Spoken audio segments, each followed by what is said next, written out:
sisa jalan-jalan kita yang lewati hanya satu jalur saudara. Namun saya ini Syederalun, jalan nasional rusak di kilometer 80 di kawasan Gampung Simpang Betong, Kecamatan Muara Tiga, Lawang Pidi pada Kamis 26 Januari 2023 telah ditimbun menggunakan sirtu atau pasir dan batu. Namun pada Jumat 27 Januari 2023 pagi, tanah badan jalan telah ditimbun sirtu kembali bergerak ke bawah yang turun hingga 60 cm. Padahal badan jalan itu telah diperbaiki dengan sirtu hingga permukaan badan jalan telah sejajar. Pantauan serambinews.com pada Jumat 27 Januari 2023, saat ini sisa jalan yang bisa dilintasi kendaraan hanya 3 meter. Sisa badan jalan yang bisa dilintasi kendaraan kini telah terbelah.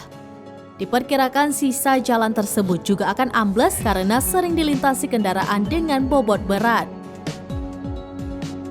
Kanit Kamsel Satlantas Polres Pidi, Ibtu Muhammad Ayub kepada serambinews.com menjelaskan saat ini petugas Satlantas Polres Pidi harus tetap sigap 24 jam di lokasi jalan nasional yang rusak di kilometer 80.